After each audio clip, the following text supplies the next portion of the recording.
Մթություն և քարի սառնություն, լսվում է շղթաների հազիվ լսելի շղկոց և մի խորը, հոգնած, բայց անկոտրում շունչ։ Սա խոր վիրապի գուբն է, հայոց հողի ընդերքը, որտեղ 13 տարի շարունակ Աստծո լույսին էր սպասում մի մարդ, ում վիճակված էր լուսավորելու մի ամբողջ ազգի հոգին։ Դանդաղ, վերևից, գուբի նեղ երդիկից, ներս է սողոսկում լույսի մի շող, փոշու հատիկները ոսկե պարի են բռնվում նրա մեջ։ Լույսը ընկնում է Սուրբ Գրիգոր Լուսավորչի հյուծված, սակայն աղոթքով պայծառացած դեմքին։ Նա մոտ 45 տարեկան է, սակայն այս դժոխային փոսում անցկացրած տարիները նրան դարձրել են ժամանակից դուրս մի կերպար, ոչ երիտասարդ, ոչ ծեր, այլ հավերժությանը հաղորդ մի հոգի։ Նրա աչքերը փակ են, բայց շուրթերը շարժվում են, ոչ թե բողոքի կամ հուսահատության խոսքեր շշնջալով, այլ ներում աղերսելով իրեն այստեղ նետող տրդած թագավորի և իր հալածիչների համար։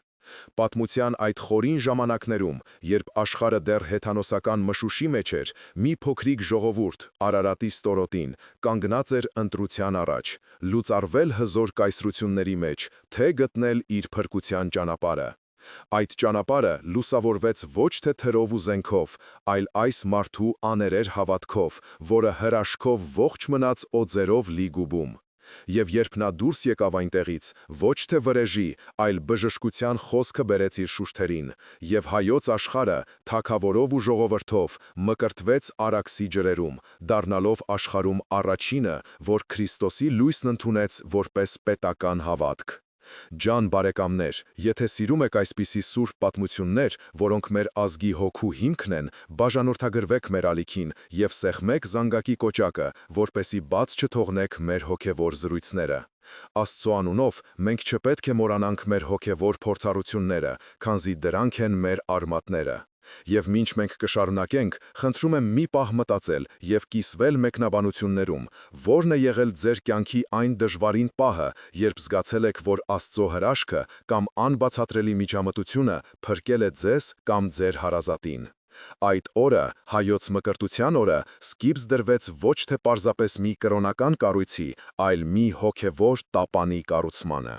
Մի տապան, որին վիճակված էր հայ ժողովրդին անցկացնել պատմության ամենադաժան փոթորիկների, ամենասոսկալի ջրհեղեղների միջով։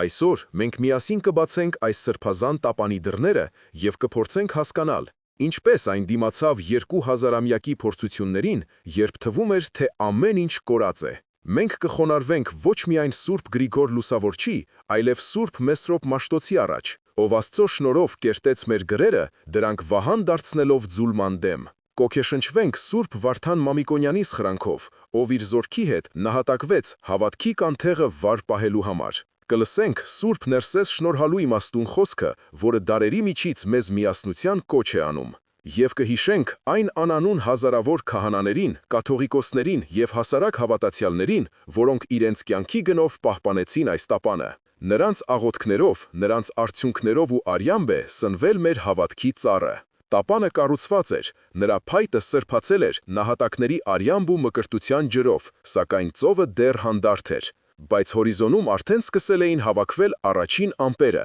և ոչ ոք չգիտեր, թե գալիք փոթորիկը որքան սոսկալի էր լինելու։ Չորրորդ դարի ավարտ, Հայաստանը աշխարհաքաղաքական հրաբխի վրա էր նստած, սեղմված երկու հսկա կայսրությունների՝ քրիստոնեությունը նոր ընդունած, բայց դեռևս անկայուն Հռոմի և զրադաշտականության հզոր կենտրոն Պարսկաստանի միջև։ Այս երկու աշխարհների բախման կիզակետում հայ ժողովուրդը պետք է ամեն օր վերահաստատեր իր պատմական ընտրությունը։ Քրիստոնեության լույսը արդեն մեկ դարից ավելի էր, ինչ պետականորեն շողում էր հայոց երկնակամարի տակ, սակայն հեթանոսական սովորույթների դեռևս թաքնված էին լեռներում ու մարդկանց հոգու խորքերում։ Տապանի կառուցումը շարունակվում էր, սակայն նրա ամրությունը դեռ պետք է փորձվեր։ Հենց այս ժամանակ էր, որ Աստված հայոց աշխարհին պարգևեց մեկ այլ հանճարեղ մտքի տեր մարդու՝ Մեսրոպ անունով մի վարդապետի, որը ծնվել էր Տարոն գավառի Հացեկաց գյուղում։ Լինելով զինվորական, ապա արքունի դպիր, նա թողել էր աշխարհիկ կյանքը և իրեն նվիրել Աստծո ծառայությանը։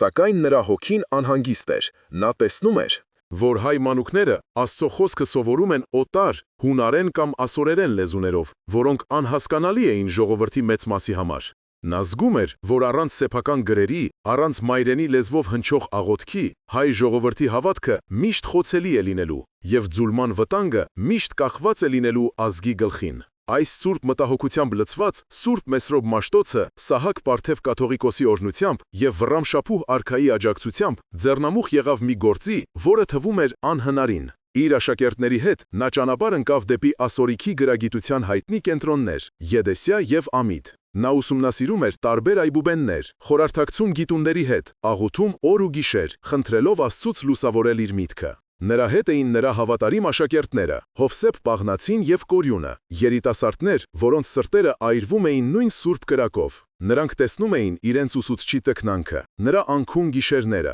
նրա ծնկաչոք աղոթքները մոմի լույսի տակ։ Նրանք տեսնում էին, թե ինչպես էր այս մարդը կրում մի ամբողջ ազգի հոգևոր ճակատագրի բեռը իր ուսերին։ Սա մոտալուտ հոգևոր պայքարի առաջին նշանն էր, որը ծավալվում էր ոչ թե ռազմի դաշտում, այլ մտքի և հոգու ոլորտում։ Թշնամին ոչ թե սուր ու նետ ունեցող զինվորն էր, այլ մոռացությունը, տգիտությունը և օտար մշակույթի անխուսափելի ազդեցությունը։ Եթե Մաշտոցը պարտվեր այս պայքարում, ապա լուսավորչի սկսած գործը կարող էր անավարտ մնալ, և հայոց տապանը, չունենալով ամուր հոգևոր խարիսք, կարող էր քշվել գնալ պատմության անհայտ ուղղություններով։ Եվ մի օր, երբ հույսը գրեթե սպառվել էր, երկարատև աղոթքի պահին Սուրբ Մեսրոպը տեսիլք տեսավ։ Նրա առաջ հայտնվեց մի լուսեղեն ձեռք, որը քարի վրա գրում էր հայոց տառերը։ Դրանք 36 հրաշալի նշաններ էին, որոնք ոչ միայն հնչյուններ էին արտահայտում, այլև իրենց մեջ կրում էին աստվածային իմաստություն և ներդաշնականություն։ Մաշտոցի սիրտը լցվեց անսահման երախտագիտությամբ։ Նա հասկացավ, որ սա ոչ թե մարդկային մտքի, այլ Աստծո պարգևն էր իր տառապյալ ժողովրդին։ Անսահման ուրախությամբ լցված Սուրբ Մեսրոպ Մաշտոցը և նրա աշակերտները վերադարձան հայրենիք, իրենց հետ բերելով ոչ թե ոսկի ու գանձեր, այլ մի բան անհամեմատ ավելի թանկ՝ հայոց գրերը։ Վաղարշաբաթ մայրաքաղաքում նրանց դիմավորեցին մեծ հանդիսությամբ։ Սահակ Պարթև կաթողիկոսը, տեսնելով աստվածատուր տառերը, արցունքն աչքերին գրկեց Մաշտոցին և օրհնեց նրա սուրբ գործը։ Սակայն հիմնական հոգևոր հակամարտությունը դեռ նոր էր սկսվում։ Գրերը ստեղծելը միայն առաջին քայլն էր։ Այժմ պետք էր այդ գրերով ստեղծել հայալեզու հոգևոր գրականություն, թարգմանել Աստվածաշունչը և ամենակարևորը՝ հաղթահարել այն դիմադրությունը, որն անխուսափելիորեն առաջանում էր։ Շատ հոգևորականներ և իշխաններ, որոնք դաստիարակվել էին հունական կամ ասորական մշակույթով, սկզբում թերահավատորեն էին վերաբերվում նոր գրերին։ Նրանք կարծում էին, թե հայերենը, բարբարոսական լեզուն, անկարող է փոխանցել Սուրբ Գրքի աստվածային խորությունը, և որ միայն սրբազան լեզուները՝ հունարենը, ասորենը և եբրայերենը կարող են լինել Աստծո խոսքի կրողը։ Սա եկեղեցական ավանդույթների և նորարարության բախում էր։ Խնդիրը հայերենով լուծելու առաջին փորձը եղավ Սահակի ու Մեսրոպի կողմից հրավիրված եկեղեցական ժողովը։ Նրանք հավաքեցին ականավոր վարդապետների, եպիսկոպոսների և ավագ քահանաների, բացատրելու իրենց տեսլականը։ Սուրբ Մեսրոպը իր հանգիստ ու համոզիչ խոսքով բացատրում էր. «Հայրեր և եղբայրներ, ինչպես կարող է մեր ժողովուրդը սիրել մի Աստծո, ում խոսքը չի հասկանում։ Ինչպես կարող է հովիվը հոգ տանել իր հոտի մասին, եթե նրանց հետ խոսում է օտար լեզվով։ Այս գրերը Աստծո պարգևն են, որպեսզի յուրաքանչյուր հայ իր մոր կաթի հետ ներծծի նաև Տիրոջ խոսքի քաղցրությունը։ Սակայն ընդդիմախոսները, որոնցից ամենաեռանդունը Եզնիկ անունով մի իմաստուն, բայց պահպանողական վարդապետ էր, հակաճառում էին. «Սուրբ հայրեր, մենք հարգում ենք ձեր ջանքերը, բայց չեք վախենում, որ թարգմանության ընթացքում կաղավաղվի Աստծո խոսքի ճշմարիտ իմաստը։ Դարեր շարունակ մեր եկեղեցիներում հնչել է հունարեն ավետարանը։ Միթե մենք իրավունք ունենք փոխելու այդ սրբազան ավանդույթը»։ Եկեղեցական հիերարխիայի Սահակ կաթողիկոսի միջամտությունը վճռորոշ եղավ։ Իր հեղինակությամբ և իմաստությամբ նա կարողացավ համոզել ժողովի մասնակիցների մեծամասնությանը, որ սա ոչ թե ավանդույթի խախտում է, այլ դրա զարգացումը և հարստացումը։ Որոշվեց ստեղծել թարգմանչած խմբեր, լավագույն երիտասարդներին ուղարկելով Ալեքսանդրիա, Աթենք, Կոստանդնուպոլիս, հունարեն և ասորերեն լեզուներին ու գիտություններին կատարելապես տիրապետելու համար։ Սակայն այս որոշումը միայն խորացրեց գլխավոր հերոսի՝ Սուրբ Մեսրոպի խնդիրը։ Նա հասկանում էր, որ թարգմանությունը պահանջում է ոչ միայն լեզվի իմացություն, այլև հոգևոր խորը զգացողություն և աստվածաբանական անսխալականություն։ Մի սխալ թարգմանված բառը կարող էր հերձվածի պատճառ դառնալ եւ պառակտել երիտասարդ եկեղեցին։ Լարվածությունը եկեղեցական համայնքում աճում էր։ Ժողովուրդը անհամբեր սպասում էր հայերեն Աստվածաշնչին, իսկ ընդդիմախոսները ուշադիր հետևում էին յուրաքանչյուր քայլին, սպասելով առաջին իսկ սխալին,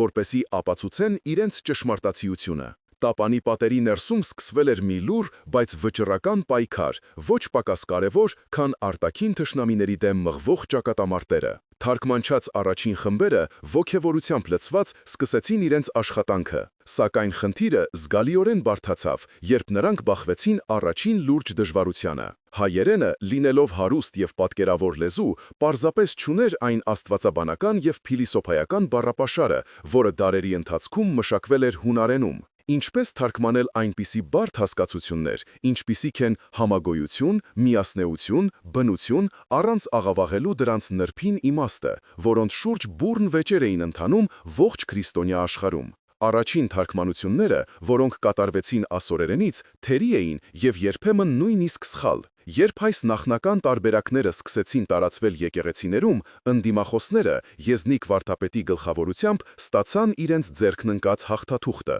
Նրանք սկսեցին բարձրաձայնել, որ իրենց մտավախությունները արդարացված էին եւ որ հայերեն թարգմանությունը ոչ միայն թուլացնում, այլև աղանդավորական մտքեր է սերմանում ժողովրդի մեջ։ Եկեղեցու պատիվը եւ հայ հոգևորականության հեղինակությունը վտանգված էին։ Ինչ կասեն հավատացյալները, գործոնը դարձավ ճնշման հզոր լծակ։ Ժողովուրդը, որն այնքան անհամբեր սպասում էր մայրենի ավետարանին, այժմ շփոթության մեջ էր։ Մի կողմից իրենց հոգևոր առաջնորդներն էին Սահակն ու Մեսրոպը, մյուս կողմից ոչ պակաս հարգված իմաստուն վարդապետները, որոնք զգուշացնում էին վտանգի մասին։ Հայ եկեղեցական ավանդույթների ճնշումը ծանրացավ Սուրբ Մեսրոպի վրա։ Ավագ սերնդի հոգևորականները, որոնք իրենց ողջ կյանքում աղոթել էին հունարեն, խորհուրդ էին տալիս նրան չշտապել, գուցե նույնիսկ ժամանակավորապես դադարեցնել թարգմանությունները, մինչև որ ավելի բարենպաստ ժամանակներ գան։ Նրանք անկեղծորեն մտահոգված էին եկեղեցու միասնության համար եւ վախենում էին պառակտումից։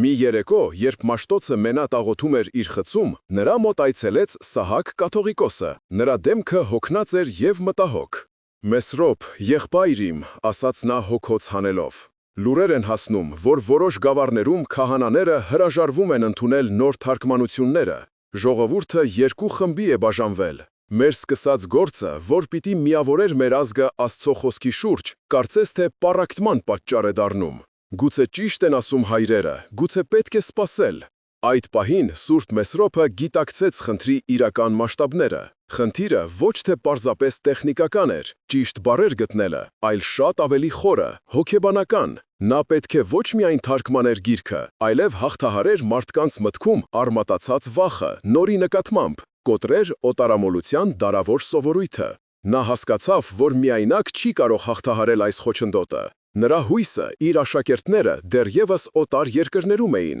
իսկ ինքը Հայաստանում, կարծես մեկուսանում էր։ Նրա սկսած մեծ գործը կանգնած էր փլուզման եզրին։ Թվում էր, թե տապանի ներսում բարձրացած այս փոթորիկը կարող է խորտակել այն ավելի արագ, քան ցանկացած արտաքին թշնամի։ Եվ այդ հուսահատության պահին նա ծնկի իջավ եւ սկսեց աղոթել այնպես, ինչպես երբեք չէր աղոթել իր կյանքում, խնդրելով Աստծուց ոչ թե ուժ, ոչ թե համբերություն, այլ հրաշք։ Մի նշան, որը ցույց կտար ճիշտ ճանապարհը եւ կլռեցներ բոլոր կասկածները։ Աղոթքի մեջ խորասուզված, հոգու տվայտանքներից ուժասպառ, Սուրբ Մեսրոպ Մաշտոցը չնկատեց, թե ինչպես բացվեց խցի դուռը եւ ներս մտավ մի երիտասարդ սարկավակ։ Նա իր հետ բերել էր մի փոքրիկ փայտե տուփ ծածկված փոշու հաստ շերտով։ «Տեր հայր», ասաց նա երկյուղացությամբ, «սա գտա եկեղեցու գրապահոցի ամենահին անկյունում, երբ մաքրություն էի անում։ Վրան գրված է միայն կաթողիկոսի աչքերի համար, բայց քանի որ հայր Սուրբը հանգստի է քաշվել, համարձակվեցի ձեզ մոտ բերել»։ Մաշտոցը մեխանիկորեն վերցրեց տուփը։ Այն հին էր, շատ հին։ Կափարիչի վրա փորագրված էր լուսավորչի խորհրդանիշը, աջը, որը լույս է սփռում։ Ձեռքերի դողը հազիվ զսպելով նա բացեց այն։ Մեջը ոչ թե ոսկի էր կամ թանկարժեք քարեր, այլ մի քանի մագաղացիա փաթեթներ, գրված ոչ թե հունարեն կամ ասորերեն, այլ անծանոթ, բայց միևնույն ժամանակ հարազատ թվացող նշանագրերով։ Եվ այդ պահին տեղի ունեցա հրաշքը։ Երբ Մաշտոցի հայացքը սահեց այդ տառերի վրայով, նրա մտքում, ինչպես կայծակի հարվածից, բացվեց մի անհավանական ճշմարտություն։ Դա աստվածային հայտնություն էր, որը միանգամից փոխեց ամեն ինչ։ Նա հասկացավ, որ իր տեսիլքը լուսահեն ձեռքը, որ գրում էր քարի վրա, ոչ թե նոր տառերի ստեղծումն էր, այլ վաղուց մոռացված հեթանոսական ժամանակներից եկող հայկական հին նշանագրերի վերականգնումը, քրիստոնեական ոգով վերաիմաստավորված։ Աստված նրան ոչ թե նոր այբուբեն էր տալիս, այլ վերադարձնում էր իր ժողովրդի կորսված հիշողությունը։ Այս տառերը, որոնք դարեր շարունակ թաքցված են եղել, որպեսզի հեթանոս քրմերի հետ միասին չոչնչացվեն, իրականում հայ ժողովրդի հոգու բանալին էին։ Նա հասկացավ, թե ինչու էին իրեն այդքան տանջում թարգմանությունները։ Բանն այն չէր, որ հայերենը աղքատ էր, բան այն էր, որ նա փորձում էր օտար հասկացությունները մեխանիկորեն տեղափոխել հայերենի մեջ, մինչդեռ այս հին գրերը ցույց էին տալիս, որ հայերենը ի սկզբանե ունեցել է իր սեփական, յուրահատուկ աստվածաբանական եւ փիլիսոփայական համակարգը, որը պետք էր ոչ թե փոխարինել, այլ քրիստոնեացնել։ Այս հայտնությունը առավելագույն հոգևոր ցնցում էր։ Մի ակնթարթում փլուզվեցին բոլոր նախկին պատկերացումները։ Նա հասկացավ, որ ընդդիմախոսները իրենց ողջ պահպանողականությամբ ինչ-որ չափով ճիշտ էին։ Օտարի կույր ընդօրինակումը վտանգավոր էր, բայց նրանք սխալվում էին, կարծելով, թե հայկականը գոյություն չունի։ Այն գոյություն ուներ, պարզապես թաքնված էր, սպասելով իր ժամին։ Մաշտոցը ցնցված էր։ Նրա մտքով անցան վերջին ամիսների բոլոր իրադարձությունները, եւ դրանք բոլորը ստացան նոր իմաստ։ Նա հասկացավ, թե ինչու էր Սահակ կաթողիկոսը, որը լուսավորչի տոհմից էր, այդքան պնդում հայերենի կարևորությունը, գուցե ենթագիտակցորեն զգալով այս թաքնված ժառանգության մասին։ Նա հասկացավ, որ իր պայքարը ոչ թե զրոյից ինչ-որ բան ստեղծելու, այլ կորսվածը վերագտնելու համար էր։ Այդ պահին նրա հոգուց ընկավ կասկածի ծանր բեռը։ Նա այլևս չէր վախենում ոչ մի քննադատությունից, ոչ մի մեղադրանքից։ Նա գտել էր իր ճանապարհը, եւ այդ ճանապարհը ոչ թե օտար ուղիներով էր անցնում,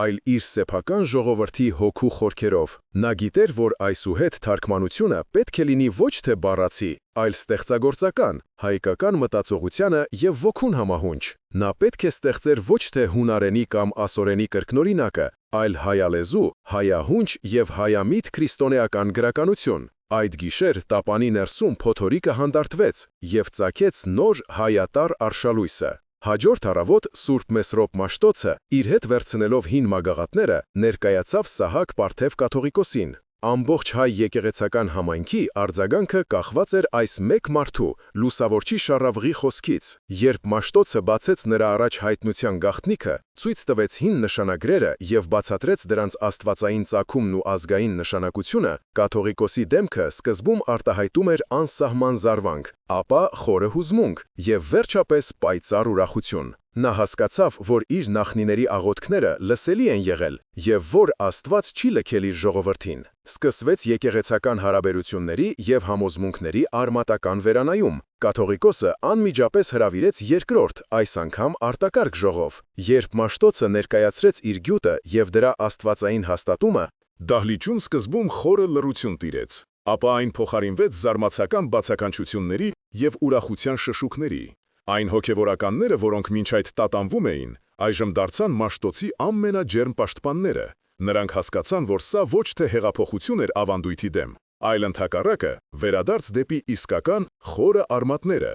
Նոր դաշնակիցներ ձևավորվեցին անսպասելի կողմերից, սակայն, ինչպես սպասվում էր, նաև ձևավորվեց նոր, ավելի համար հակառակորդների խումբ։ Եզնիկ վարդապետը եւ նրա կողմնակիցները, ցնցված լինելով այս անսպասելի շրջադարձից, հրաժարվեցին ընդունել հայտնության ճշմարտացիությունը։ Նրանք այս ամենի մեջ տեսնում էին խորամանկ հնարք հեթանոսական անցյալը վերակենդանացնելու եւ եկեղեցին համաքրիստոնեական աշխարհից մեկուսացնելու համար։ Սա գայթակղություն է, ասում էր Եզնիկը։ Մենք չենք կարող մեր հավատքի հիմքում դնել անհայտ ծագում ունեցող նշանագրեր, որոնք կարող են դիվային խորհուրդներ պարունակել։ Այսպիսով, եկեղեցու ներսում պայքարը թևակոխեց նոր, ավելի սուր փուլ։ Այն այլևս պայքար չէր հունամոլության եւ հայասիրության միջև, այլ հավատի եւ անհավատության, վստահության եւ կասկածի միջև։ Գլխավոր հերոսի Սուրբ Մեսրոպի համար ձևավորվեց գործողությունների նոր ծրագիր։ Նա հասկացավ, որ միայն խոսքերը բավարար չեն, պետք էր գործով ապացուցել նոր գրերի աստվածային զորությունը։ Սահակ կաթողիկոսի օրհնությամբ նա իր լավագույն աշակերտների՝ Կորյունի, Հովսեփի, Ղևոնդի եւ մյուսների հետ ձեռնամուխ եղավ Աստվածաշնչի թարգմանությանը, այս անգամ ոչ թե ասորերենից, այլ ուղղակիորեն հունարեն բնագրից, որը համարվում էր ամենաճշգրիտը։ Նրանք աշխատում էին օր ու գիշեր, եւ նրանց ձեռքի տակ հայերենը կարծես ծաղկում էր, բացահայտելով իր ողջ հարստությունն ու ճկունությունը։ Նրանք ոչ միայն թարգմանում էին, այլև ստեղծում էին նոր բառեր, նոր հասկացություններ, հայկական հողի վրա աճեցնելով աստվածաբանական մտքի մի ամբողջ պարտեզ։ Առաջինը թարգմանվեց Սողոմոնի առակների գիրքը, եւ երբ այն առաջին անգամ հնչեց եկեղեցում հայերենով, ժողովուրդը լսում էր շունչը պահած։ Յուրաքանչյուր բառ պարզ էր, հասկանալի եւ հոգեթով։ Դա այն պահն էր, Երբ հայ մարդն առաջին անգամ լսեց Աստծո իմաստությունը իր մայրենի լեզվով, եւ այդ պահից սկսած ոչ մի կասկած այլևս չէր կարող խանգարել այս սուրբ գործի հաղթանակին։ Աստվածային հայտնությամբ ոգեշնչված եւ կաթողիկոսի աներկբա աջակցությամբ զորացած Սուրբ Մեսրոպ Մաշտոցը անցավ վճռական գործողությունների։ Նա հասկանում էր, որ միայն թարգմանություններով հնարավոր չէ հաղթել արմատացած թերահավատությանը։ Պետք էր լույսը տանել ժողովրդի մեջ, պետք էր, որ յուրաքանչյուր հայ իր աչքով տեսներ եւ իր ականջով լսեր մայրենի գրերի զորությունը։ Իր լավագույն աշակերտներին հավաքելով, նա նրանց բաժանեց խմբերի եւ ուղարկեց Հայաստանի տարբեր գավառներ՝ Գուգարքից մինչև Սյունիք, Տարոնից մինչև Արցախ։ Նրանց առաքելությունը մեկն էր՝ բացել դպրոցներ եւ ուսուցանել մանուկներին նոր այբուբենը։ Սա ուղղակի առճակատում էր ընդդիմախոսների հետ, որոնք շարունակում էին պնդել, թե այս գործը վտանգավոր է։ Երբ Մաշտոցի աշակերտները հասնում էին գյուղեր ու քաղաքներ, նրանք հաճախ բախվում էին տեղի հոգևորականների դիմադրությանը, որոնք Եզնիկ վարդապետի ազդեցության տակ հրաժարվում էին համագործակցել։ Սկսվեց ակտիվ պայքար ճշմարտության եւ եկեղեցական արդարության համար։ Մի անգամ Կոտայք գավառի մի մեծ գյուղում տեղի քահանա Գրիգոր անունով, որը հայտնի էր իր պահպանողական հայացքներով, հրապարակավար արգելեց Մաշտոցի աշակերտներին մտնել եկեղեցի եւ դպրոց բացել։ Մեր երեխաները դարեր շարունակ սովորել են հունարեն սաղմոսները, եւ մենք կարիք չունենք ձեր նորահնար նշանագրերի, որոնք գուցե եւ սատանայից են, հայտարարեց նա ժողովրդի առաջ։ Այդ ժամանակ Մաշտոցի աշակերտներից ամենաերիտասարդը 17-ամյա Մովսեսը, որը հետագայում պիտի դառնար մեր պատմահայրը, առաջ քայլեց։ Նա ձեռքին ուներ նոր թարգմանված ավետարանից մի հատված։ Առանց վախենալու քահանայի զայրույթից նա սկսեց բարձրաձայն կարդալ Հայր մեր աղոթքը հայերենով։ Ժողովուրդը, որը մինչ այդ լսում էր քահանային, մի պահ լռեց։ Առաջին անգամ նրանք լսում էին այդքան ծանոթ եւ սրբազան խոսքերը իրենց լեզվով։ Յուրաքանչյուր բառ հասկանալի էր, յուրաքանչյուր խնդրանք գալիս էր սրտից։ Երբ Մովսեսն ավարտեց, հրապարակում կատարյալ լռություն էր, ապա մի ծեր կին, որի աչքերից արցունքներ էին հոսում, մոտեցավ եւ ասաց. «Որդիս, ես 70 տարեկան եմ, ողջ կյանքումս լսել եմ այս աղոթքը, բայց միայն հիմա հասկացա, թե ինչ եմ խնդրում իմ Արարչից»։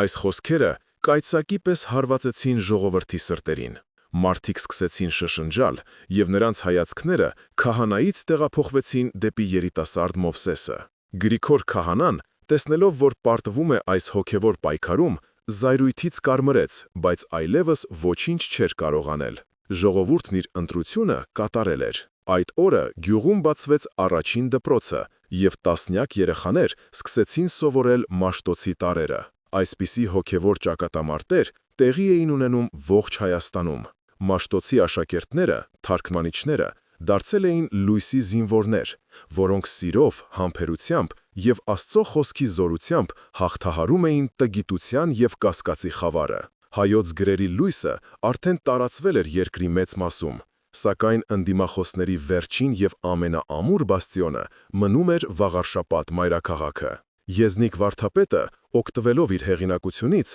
համոզել էր մայրաքաղաքի հոգևորականության մեծ մասին չընդունել նոր թարգմանությունները եւ շարունակել ծեսերը հունարենով։ Ամբողջ եկեղեցական հակամարտության գագաթնակետը տեղի ունեցավ Սուրբ Ծննդյան պատարագի ժամանակ Մայր տաճարում։ Սահակ կաթողիկոսը, ցանկանալով վերջ դնել այս պարակտմանը, որոշել էր, որ այդ օրը ավետարանը պետք է ընթերցվի հայերենով։ Երբ ընթերցման պահը հասավ եւ սարկավագը ձեռքին հայերեն նոր թարգմանված ավետարանը բարձրացավ ամբիոն, Եզնիկ վարդապետը իր կողմնակիցների հետ կանգնեց նրա ճանապարհին։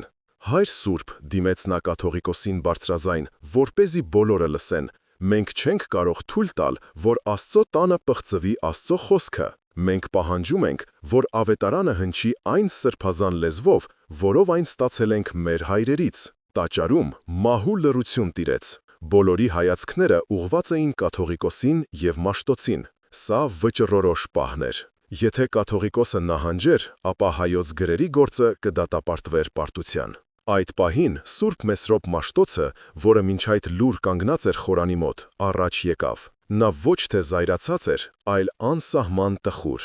Նա մոտեցավ Եզնիկին և հանգիստ ձայնով ասաց.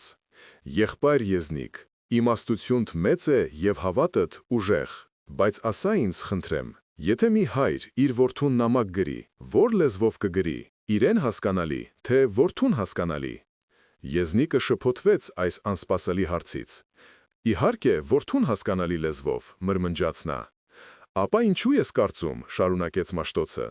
«որ մեր երկնավոր հայրը կկամենար մեզ հետ խոսել մի լեզվով, որը մեր ժողովուրդը չի հասկանում։ Միթե նրա սերը այնքան փոքր է։ Այս գրերը ոչ թե ես եմ ստեղծել, այլ Աստված է պարգևել մեզ, իր սիրո նշանը։ Եվ եթե դու հիմա մերժում ես այս գրերը, դու ոչ թե ինձ ես մերժում, այլ Աստծո պարգևը»։ Այս խոսքերը, որ ասվեցին առանց զայրույթի, բայց մեծ հոգևոր ուժով, թափանցեցին բոլորի սրտերը։ Եզնիկ վարդապետը գլուխը կախեց։ Նա հասկացավ իր սխալի խորությունը։ Նրա պայքարը ոչ թե ավանդույթի պաշտպանություն էր, այլ հպարտություն։ Նա, որ իրեն համարում էր իմաստուն, չէր տեսել ամենապարզ ճշմարտությունը։ Նրա աչքերից արցունքներ հոսեցին։ Նա մոտեցավ սարքավագին, նրա ձեռքից վերցրեց հայերեն ավետարանը, համբուրեց այն և ինքը բարձրացավ ամբիոն։ Եվ երբ մայր տաճարի կամարների տակ առաջին անգամ հնչեց «Ի սկզբանե էր բաններ, և բաններ առ Աստված, և Աստված էր բան» խոսքերը, հասկանալի, զորավոր և հայերեն, բոլորը ծնկի իջան։ Այդ օրը ոչ միայն ծնվեց Քրիստոսը, այլև վերջնականապես ծնվեց հայ գիրն ու դպրությունը։ Հակամարտությունը լուծված էր։ Եկեղեցին հասավ նոր, ավելի խորը ըմբռնման, որ ճշմարիտ հավատքը ոչ թե ձևի, այլ բովանդակության մեջ է, և որ Աստված խոսում է բոլոր լեզուներով։ Եզնիկը դարձավ Մաշտոցի ամենամոտ գործակիցներից մեկը և հետագայում գրեց իր հանրահայտ «Եղծաղանդոց» աշխատությունը, որտեղ փարաբանում էր հայոց լեզվի հաստոտությունը։ Հայ եկեղեցին այս փորձությունից դուրս գալով դարձավ ավելի միասնական և ուժեղ։ Տապանի պատերը, որոնք ճաք էին տվել ներքին պայքարից, ամրացան սիրո և փոխըմբռնման շահախով։ Այդ օրվանից անցել են դարեր, ավելի քան 1600-ամյակ։ Փոթորիկները շատ են եղել՝ ավարայրի ճակատամարտ, արաբական արշավանքներ, ցեղասպանություն, անաստվածության տարիներ։ Բայց Տապանը դիմացավ։ Այն դիմացավ, որովհետև նրա հիմքում դրված էր անսասան հավատքը, իսկ պատերը ամրացված էին մեր սուրբ թարգմանիչների կողմից ստեղծված հայերեն աստվածաշնչով։ Այսօր մենք, նրանց ժառանգներս, ունենք այդ անգին գանձը։ Սիրելի քույրեր և եղբայրներ, այս պատմությունը մեզ մի կարևոր դաս է տալիս։ Հավատքի ամենամեծ պայքարները հաճախ մղվում են ոչ թե արտաքին թշնամու, այլ մեր սեփական հպարտության, կասկածների և վախերի դեմ։ Կիսվեք մեկնաբանություններում, թե ինչպես կվարվեիք դուք Եզնիկի կամ Մաշտոցի տեղում։ Ինչ եք կարծում, ո՞րն է մեր եկեղեցու և մեր ժողովրդի գոյատևման գաղտնիքը այսքան փոթորկալից պատմության ընթացքում։ Շնորհակալություն, որ մեզ հետ էիք այս հոգևոր ճամփորդության ընթացքում։ Թող Աստծո օրհնությունը լինի ձեզ և ձեր ընտանիքներին։